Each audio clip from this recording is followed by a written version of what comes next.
You're standing in a cave. It's cold. Someone you love just stopped breathing. There's no hospital, no priest on call, no funeral home with a number you can dial.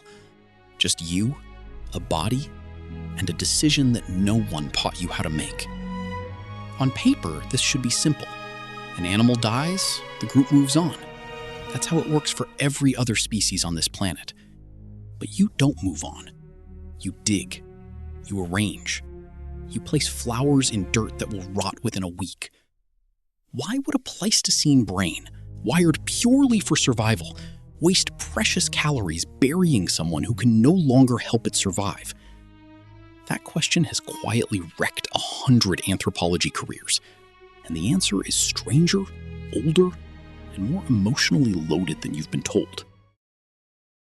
Let's start with the body everyone points to.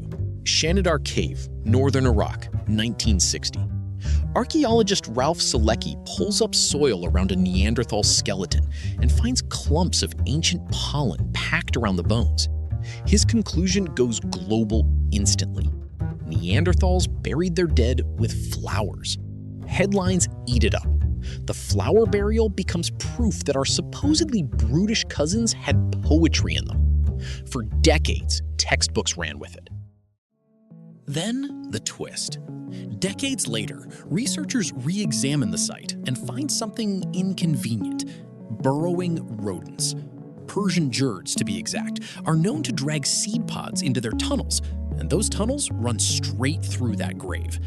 The funeral flowers might just be rodent pantry leftovers. Hollywood loved the romantic version. Reality is messier. But here's the part that doesn't get canceled out by the rodent theory. The burial itself.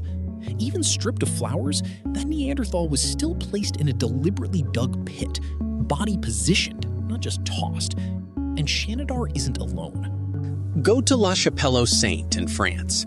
A Neanderthal skeleton found curled in a shallow trench, limbs arranged like someone tucked him in. Go to Cima de las Palomas in Spain, where multiple individuals were interred together. Paleoanthropologist João Ziao has spent years arguing these aren't isolated flukes. He points to symbolic behavior, pierced shells, pigment use, showing up alongside these burials, meaning this wasn't just disposal, it was ritual. But here's where the story escalates, because burial wasn't even the beginning. Go back further to Cima de los Huesos in Spain, the pit of bones. Over 400,000 years old. Paleontologist Juan Luis Arzuaga and his team pulled out the remains of at least 28 individuals from a single vertical shaft deep inside a cave system, a place no predator was dragging bodies into for a meal. Someone or some group was carrying corpses through pitch darkness and dropping them down a 13-meter shaft over and over for who knows how many generations. That's not an accident. That's a habit, a place, a destination for the dead, 500,000 years before Homo sapiens even existed. So if it's not squeamishness about decomposition, and it's not really about hygiene, what is it? This is where anthropologist Barbara King's work gets useful, because she didn't start with humans. She started with elephants and chimpanzees. Elephants will stand over a dead herd member for hours, touching the bones with their trunks, returning to the same spot days later. Chimpanzee mothers have been observed carrying dead infants for weeks, grooming a body long after it stopped responding. King's argument is blunt. Grief isn't a human invention. It's older than our species, maybe older than our genus. What makes humans different isn't that we feel loss. It's that we turned that feeling into architecture, into ritual, into a shaft in a cave that gets visited generation after generation. And that reframes the entire original paradox. It never made sense to think about burial as a waste of calories, because burial was never really about the body. It was about the living. A ritual is a technology for grief, a way to take an unbearable, formless feeling and give it a shape, a sequence, a beginning and an end.